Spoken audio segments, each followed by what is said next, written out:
blanket and some sunblock. It's time for lying on the beach on camera. Lois and Steve. Welcome to another edition of Lying on the Beach. I'm Steve Greenberg with Lois Whitman-Hess. And today we're going to talk about something which has been on the mind of many folks. On June 24th, we were all shocked to learn that a condo tower in Surfside, Florida had collapsed. We've since learned that 97 residents died in that collapse. So it's been on a lot of folks' minds who live in high rises that they have to be asking themselves the question, is it safe? Are we next? What can I do about this? How can I ensure that where I'm living is a safe place to be? And to help answer some of those questions, we have joining us today, Jonathan McClintock. Jonathan is the district manager for KW Property Management and Consulting. He oversees 14 luxury high-rise condominiums in Miami and Broward Counties, including one in Surfside. And Jonathan, thank you so much for joining us. And I'm going to start off with some basic questions here. First is high-rise living safe? And second, what can residents do to inspect their own buildings to kind of ensure that the structures they're in are safe? Or is there anything they can do? So let's start off with, what do you think? High-rise living, is it safe? Do you have extra concerns now that you didn't have a month ago? Well, first of all, thank you very much, Lois and Steve, for having me on the program today.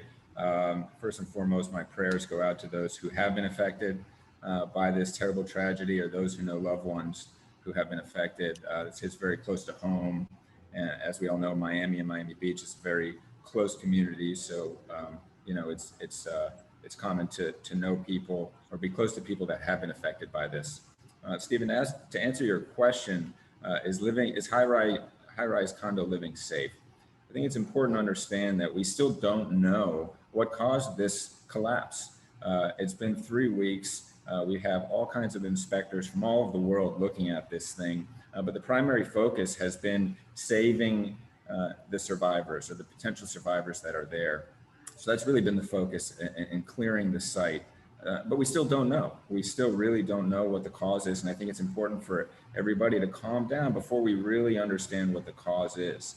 If you're in your building and you see cracking, you see some spalling, that is normal to a certain degree. And I know there are a lot of people that are looking and inspecting their own buildings that they live in, and they're seeing these things. They're seeing spalling, they're seeing some cracking, and they're freaking out because they didn't notice it before. But obviously, because of this tragedy, everybody's looking. They're seeing this stuff, and it's raising red flags. That is normal to a certain degree. But again, a lot is going to change once we really find out the cause or the causes of this tragedy, and that will really give us an idea for what we should be looking for. To answer the second part of your question, what can residents do to inspect their own buildings? First of all, the city of Miami, the city of Miami Beach, the city of Surfside, all these municipalities are sending out letters to buildings that are over 40 years old, buildings that they've inspected that have issues that need to be addressed. So the cities are mandating that these buildings bring in engineers to look at the whole building, to provide reports, to give the associations and the board of directors a directive to repair any deficiencies that need to be repaired. So it's great that residents want to get involved. And for those that want to get involved in their buildings, I highly recommend that you attend your board meetings, whether that's monthly, weekly.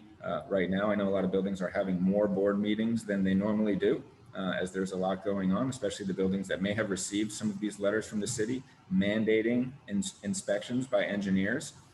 Taking it a step further, consider joining your board. A lot of associations have elections that may be coming up at the end of this year, beginning of next year.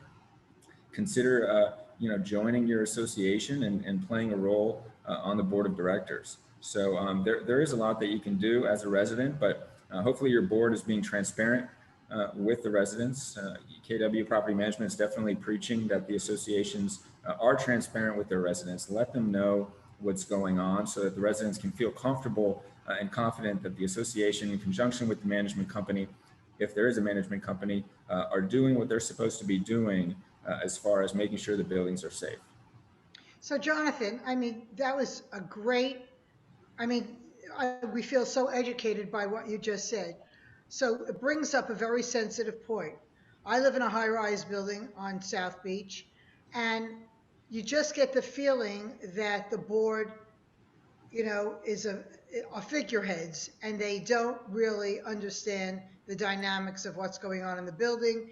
And if they do, being in Miami Beach, they're part-time residents, so they worry about it for an hour, then they go off to their other lives or their other residences. So I don't get the feeling that my particular board is really addressing this in the way they should. Of course, they say they are. However, their answers, they're just not in the communications business. They don't understand how to answer residents, you know, um, with questions, and they kind of like sidestep everything. So we have a lot of Zoom meetings, but they just stand there like pretty boys, and they don't answer anything, or they have a standard way of a sound bite. Oh yeah, we're looking into that. Oh yeah, oh yeah, yeah, yeah. Good point. Let's talk about that. And you never hear about it again. So I don't know how anybody in any condo, because I speak to a lot of people, how anyone in any condo can feel confident at this particular stage that their condo is being addressed properly. So I would ask a couple questions. First of all, being does the association have a management company in place? First and foremost, it's important to understand that Champlain Towers was a self-managed building who did not have a professional property management company in place. As a management company, we are there to help you communicate with your residents. We are there to help use our expertise to guide you as an association. So that would be my first question to you, Lois. So my answer is yes, we do have a management company, but I've been in the public relations business for 40 plus years, and most of us are account executives, and we basically do and say what our clients tell us to do. So while the person that we have here is probably very capable, I could tell by meeting with this person, I'm trying not to say he, she, I'll say they, the new they are not really being as candid and upfront with us. They are telling us what the board is telling them to do because they want to keep, um, the business.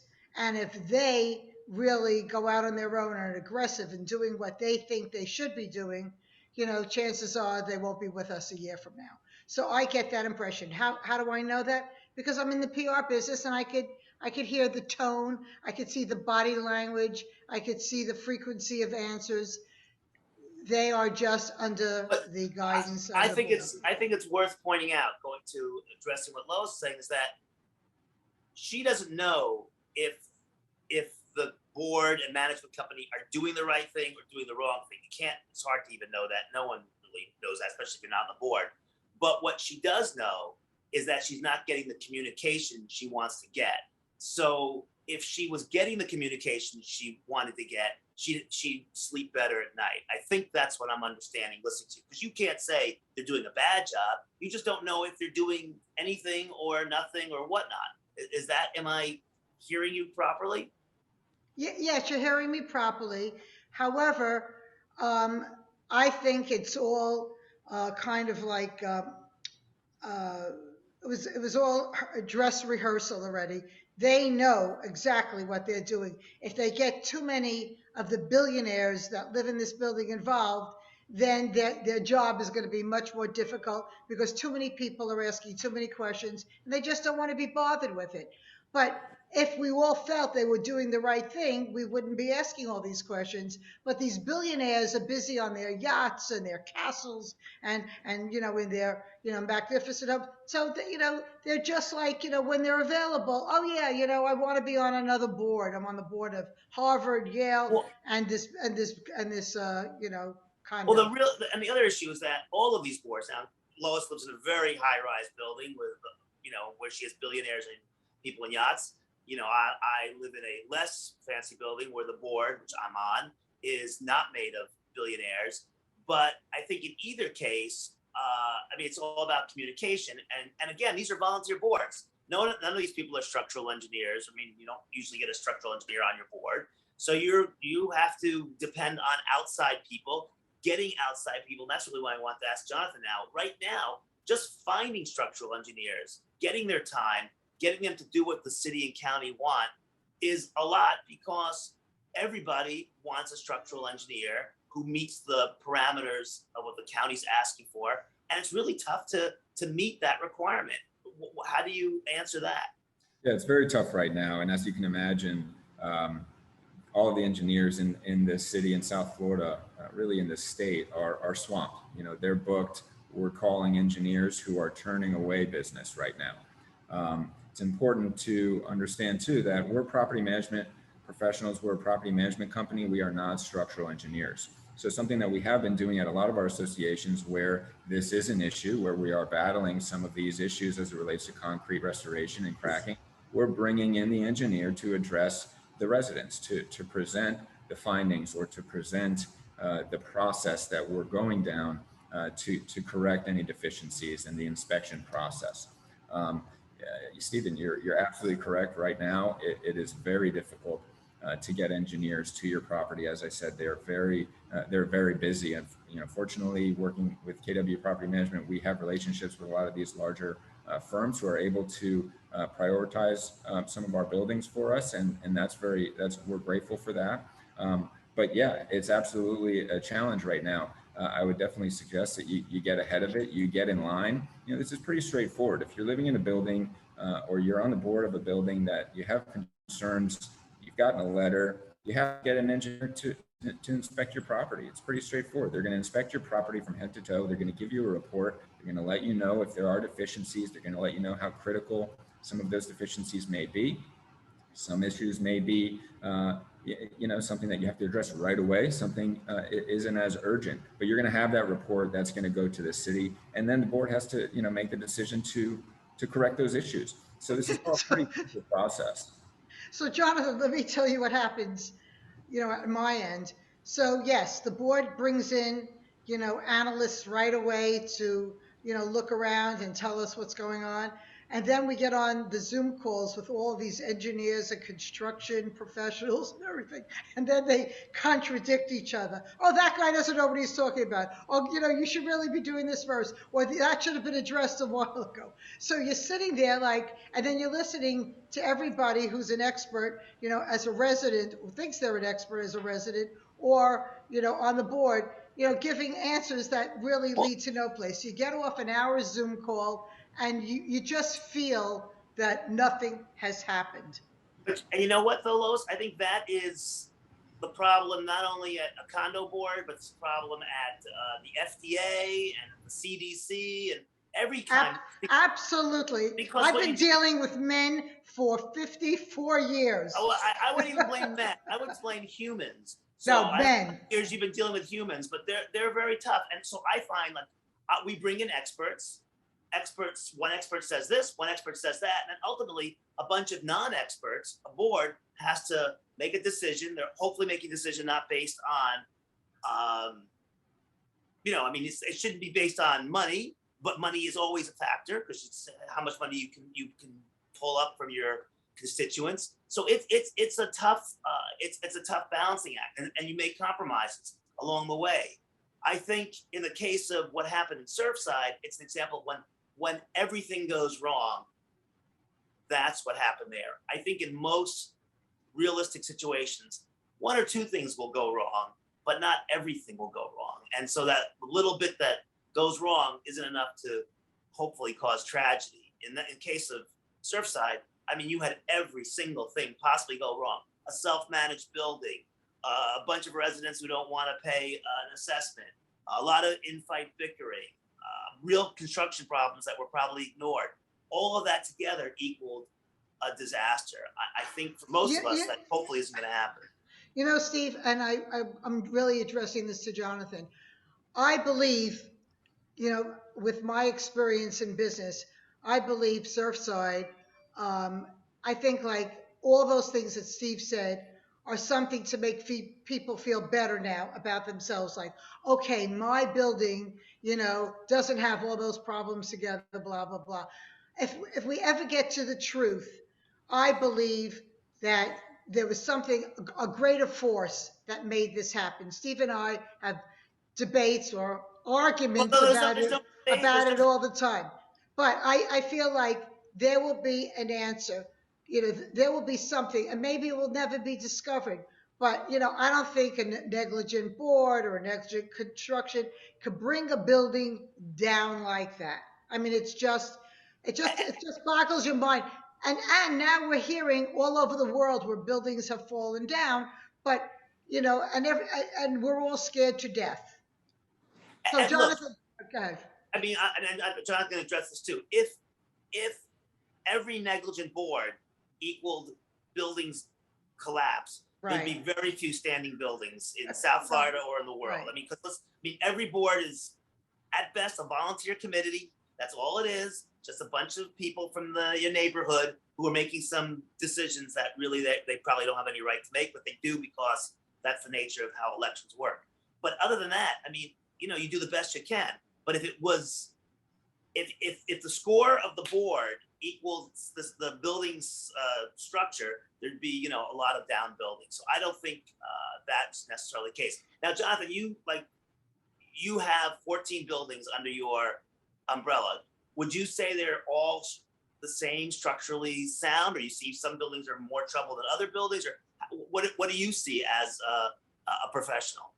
Yeah, we have a range. The class of property that we have in our portfolio ranges in age from new construction, new development properties to properties that were built in the 60s and the 70s. So we definitely have properties that are not affected, that are still in their infancy, that are still 10, 20, 30 years, getting close to that 40-year mark for the 40-year recertification. But we also have properties that are over their 40 years, that have completed their 40-year certifications, some that are working on their 50-year certifications, and some that have already completed their 50-year certifications. So, listen, this is an education for a lot of people who are not familiar with condo living. It costs money to keep these buildings up and running.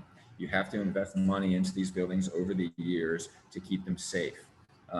It's important, if a building doesn't have a reserve study that's done, that's a great roadmap to help fund your reserves so that you have the money to make these repairs, so that the board, when faced with $3, $4, $5 million and more of concrete restoration and waterproofing and things like that, they don't want to they want to kick the can down the road for a number of reasons. They want to get reelected. They don't want to be the bad guy. They don't want to pass the terrible 2 words of property management, special assessment.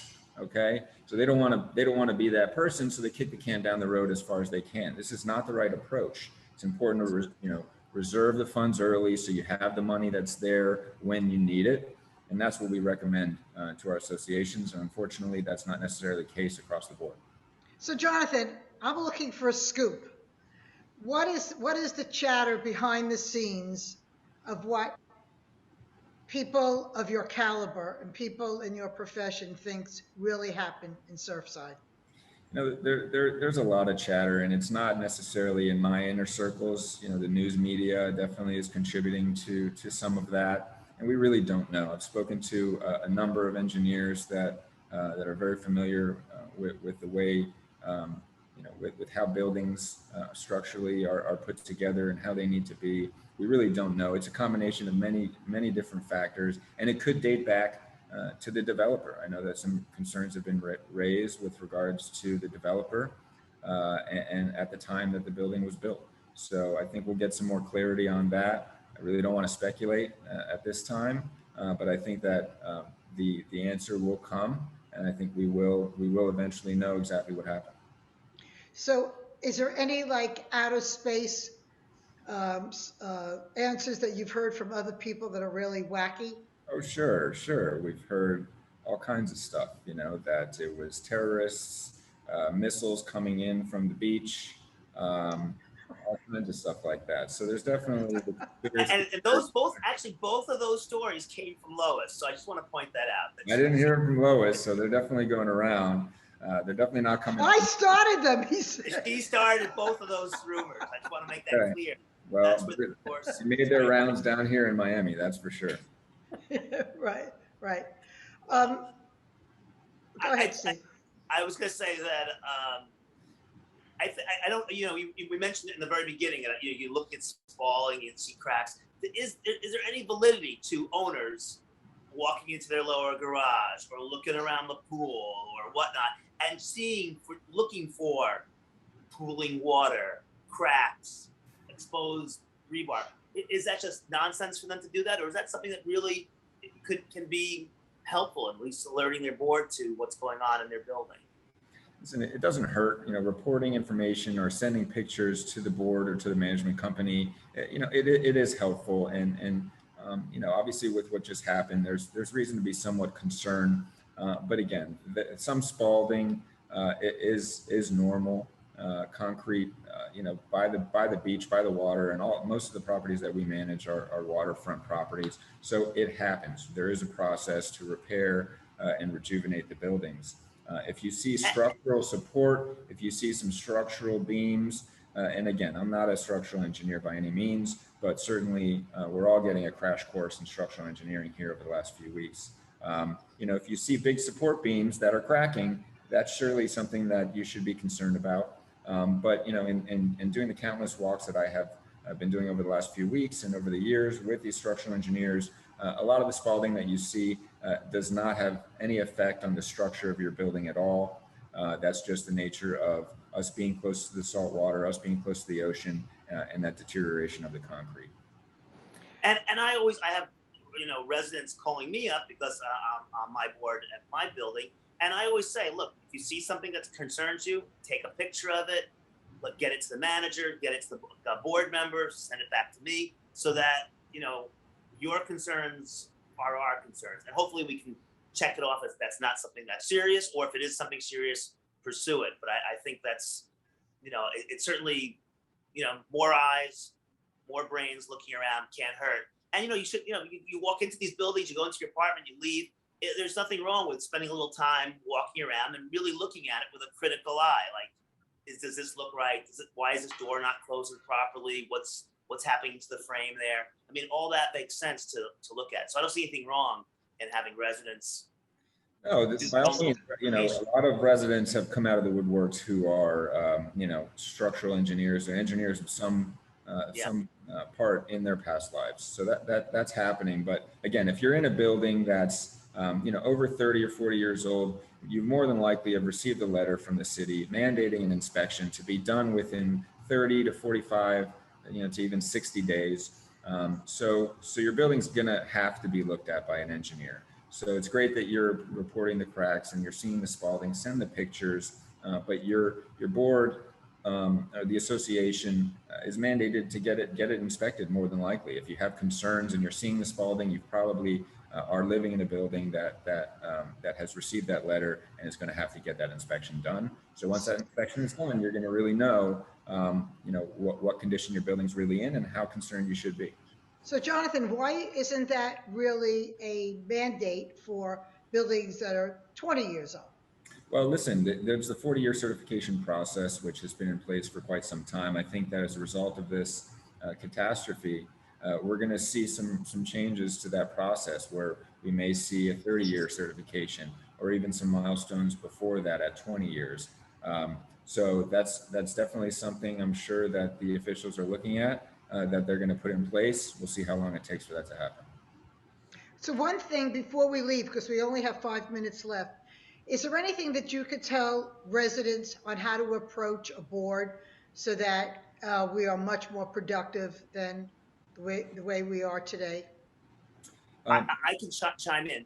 Don't Question. scream and yell at your board member. There's no point doing that. As someone who's received screaming and yelling, all I'm hearing is, why are they screaming? Why are they yelling? I can't even hear what you're saying when you start yelling. So, calmly, rationally, how can we work this together? That always works better than screaming and yelling. That's my take on it. Jonathan, what's your take on it? I definitely agree with Stephen. Yelling and screaming doesn't get you anywhere. As I mentioned earlier, attend the board meetings. Different boards operate in different fashions. So, it may be sending an email, and maybe it's speaking to the property manager. It may be sending an email to the board directly, or again, addressing them directly at a board meeting. But listen, hopefully you're at a building where the board is being transparent. and letting the residents know what they're doing, and hopefully they're doing the right thing and doing what's expected of them with this regard as far as getting their buildings inspected. And if your board isn't being transparent, then demand that transparency, demand a board meeting, demand at least a notice go out. And again, we're really putting that out there to our buildings, that transparency is really crucial, and that the residents deserve to know what's going on and what's happening. I think great advice. I think, can we sign off on this? Oh yeah, I think Jonathan has been he made me feel like I took a Valium. Cool. Okay. Or wait a second, a Valium with a smart pill. Well, I'd say if anything can get a smart pill and a Valium into her, that's pretty amazing. So we appreciate it, Jonathan. We may have to have you back on a regular basis just to give Lois a Valium. It's worth it. Thank you very much, Jonathan McClintock from KW, for your advice, for calming us all down. Hopefully, we've learned some lessons from this podcast, but also from the situation in Surfside. We'll, of course, keep following that as well. And once again, I'm Steve Greenberg, and I'm with Lois Whitman-Hess. And we have been Lying on the Beach. Stay safe, everybody. Bye-bye.